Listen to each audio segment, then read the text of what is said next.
Leo tuangalie ushoga katika dini ya Kiislamu.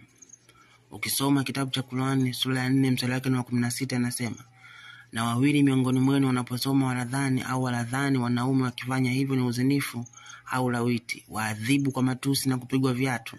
Lakini wakitubia uovu huu na wakatengea kwa vitendo vizuri, basi wacheni wala msiwazulu.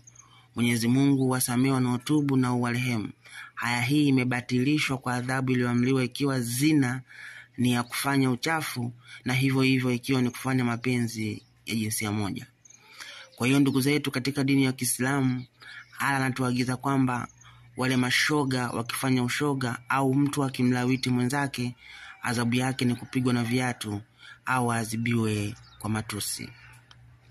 Kwa hii ndio amri ya Allah katika watu ambao wanafanya mapenzi ya jinsia moja.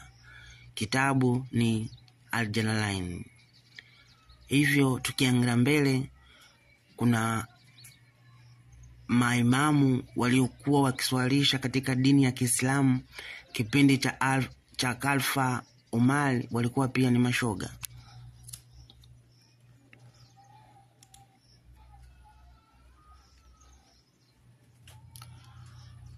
Hii ni hadithi kutoka Sahih Buhari, hadithi ya 695 inasema,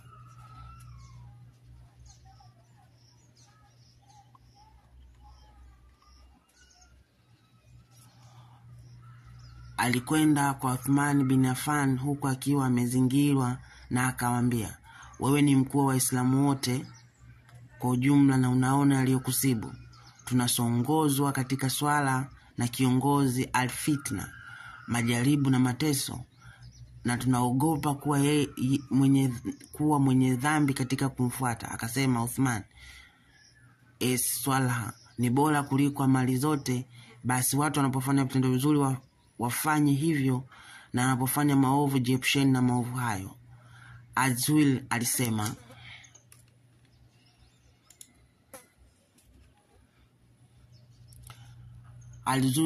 Azwil akasema, kwa maoni yetu mtu asiswali nyuma ya mume wa kike isipokuwa kama hakuna mbadala. Kwa hiyo katika dini ya Kiislamu, kama hakuna mbadala, shoga anaweza akaswalisha swala. Kwa hiyo Waislamu unaruhusu ushoga, na pia imamu anaruhusiwa kuwa shoga.